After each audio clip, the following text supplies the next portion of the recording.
বিগত সরকারের সময়ে খুব বেশি সাক্ষ্য গ্রহণ সম্পন্ন হয়েছিল না। বাট পরবর্তীতে আমাদের বর্তমান সরকার ক্ষমতা গ্রহণের পর থেকে এই মামলাটা যেহেতু একটি চাঞ্চল্যকর মামলা, এই মামলার বিষয়ে যথেষ্ট আন্তরিক এবং এটাকে দ্রুততম সময়ের ভিতরে নিষ্পত্তি করার জন্য আমাদেরকে নির্দেশ দেওয়া হয়েছে। এরই পরিপ্রেক্ষিতে আমরা প্রসিকিউশন টিম বিগত এক বছরের বেশি সময়ের ভেতরে আমরা প্রায় 145 জন সাক্ষীর সাক্ষ্য গ্রহণ সম্পন্ন করেছি। এর ভেতরে যারা প্রফেশনালস আছেন, পুলিশের ছিলেন, ফায়ার ব্রিগেডের ছিলেন, যারা ফিল্ডে কাজ করেছেন, ভিকটিমসের ফ্যামিলি, তাদের প্রত্যেককে আমরা চেষ্টা করেছি ব্যক্তিগতভাবে যোগাযোগ করে তাদেরকে কোর্টে নিয়ে এসে তাদের সাক্ষ্য গ্রহণ সম্পন্ন করার জন্য। এবং ইতিমধ্যে আমরা সর্বমোট 145 জনের সাক্ষ্য গ্রহণ সম্পন্ন করেছি।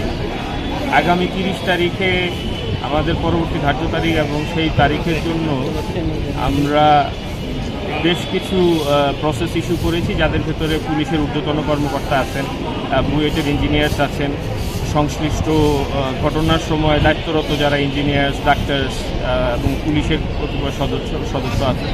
আমরা চেষ্টা করে যাচ্ছি তাদের প্রত্যেককে দ্রুততম সময়ের ভেতরে সাক্ষ্য গ্রহণ সম্পন্ন করে আমরা যাতে এই বছরের ভেতরেই একটা রেজাল্ট নিয়ে আসতে পারি। যদি আনএক্সপেক্টেড কোনো ইভেন্ট না হয়, তাহলে ইনশাল্লাহ আমরা আশা করছি যে এই বছরের ভেতরে আমরা একটা ভার্ডিক্ট পাবো। তো আরও কিছু ধারা আছে।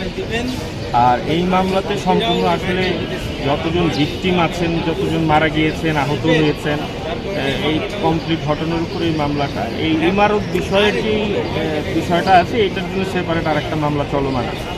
এবং রানা প্লাজা সংশ্লিষ্ট আমার জানা মতে আরও 2 থেকে 3টা মামলা চলমান আছে। এবং আমাদের এই অষ্টম আদালতে যেটা আছে, এটা আসলে মার্ডারের মামলা।